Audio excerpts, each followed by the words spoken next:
People give Jim Morrison bad rap, hard rap, for just pointing out that the reality of what Jesus taught about prayer versus what people do with it. As he explained in Matthew, you're supposed to commune with the Lord. That's a personal experience. That's your personal relationship that you have. You commune with the Lord, see, in private. Like he said, that's a private matter. He didn't particularly care for this public prayer and the Pharisees standing out on the corners and see these street preachers. He wasn't into the street prayer, group prayer. See, he didn't condone that. He didn't condone that. See? So where this all came from, see, that's the thing about it, is it's the essence. The community. This is the seeking the face of God. This is the man's thing to understand, and God was a concept that helped him understand. See, but there's different ideas about what that is, and so like for me, I understand the mystery itself, but then I also understand there is something, okay, and I call it the essence, and this is kind of how the ancient Greeks kind of saw it. The rational reasoning, observing mind over long periods of time. There's certain things that just kind of look the same all the time and forever, like, you know. So this is the pursuit. This is the kindling of the flame that Socrates talks about.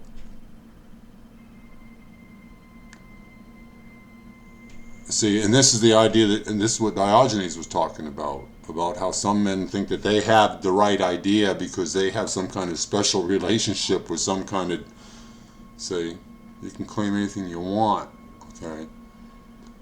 What he was more had more respect and more for the ones that were willing to go out and actually explore and discover. That's what Galileo said. It's one thing to see.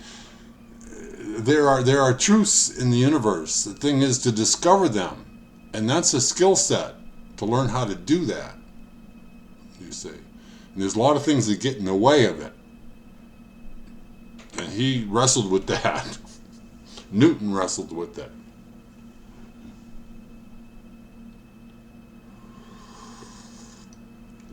That was the whole story behind Alexandria. Oh, that was the seedbed of truth seeking. And because it competed with the temporal designs of the Roman state, which was now a theocratic state, it wasn't destroyed. It just lost favor because it was shunned. It wasn't socially acceptable to be a critical thinker and ask questions. This is how the culture kind of fell into this kind of thing till we got to the Enlightenment period. I'll explain all this. You can control the minds of men, you're going to control the way they see and perceive the world.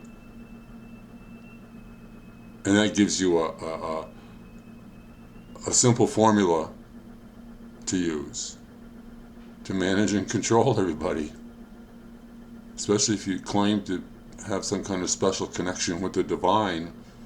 I call it the Jewish psyop. They claim this. The pharaohs claim to be gods. You say some of the pharaohs. Many of them, see, the Mesopotamians. Twain was right about that. About this whole thing. See, it's about being.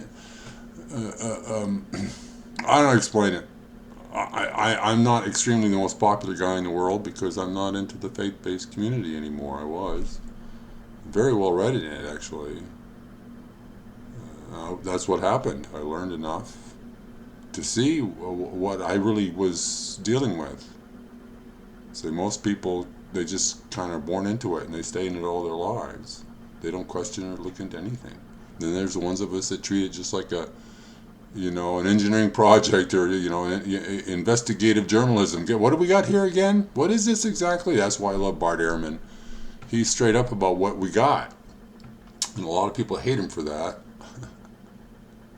I love the guy. Like I said before, I was a moderator for one of the three moderators in the reliability of the Bible. A couple thousand people in there, between 1,500, 2,000, something like that. And I was a referee more than a moderator. I learned so much in there for the couple of years that I did that. It eventually became a job. Every morning I got up, I had 10, 15 messages I'd had to deal with because people were going at each other, and I had to basically, okay, fine, but it says that's the thing that was easy for me because I had high reading comprehension skills, and I read the Bible.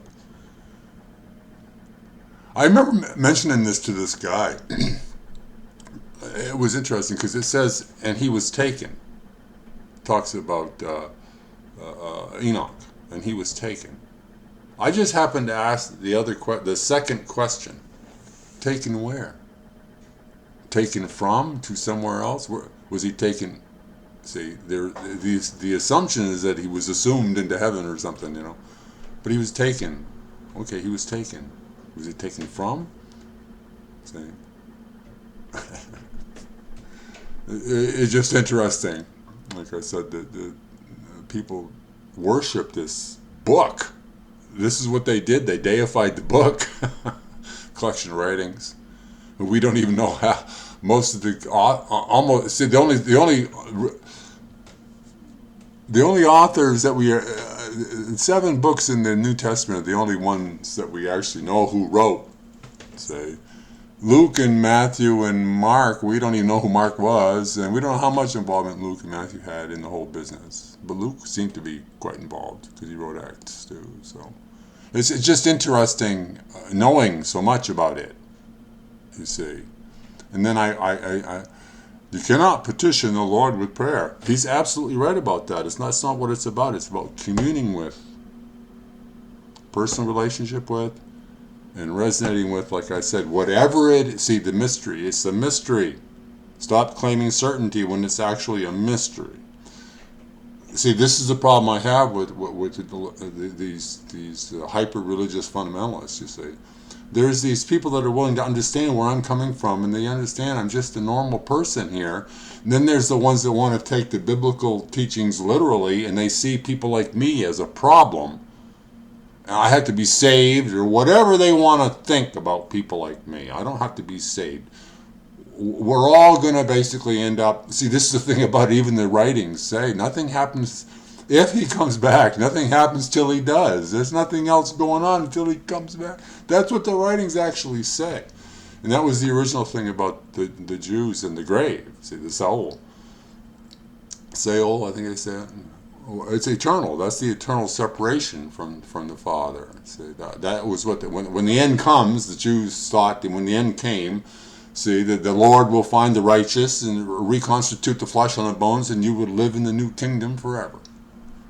That was the promise for the righteous, if they kept the law, you say. As defined by who?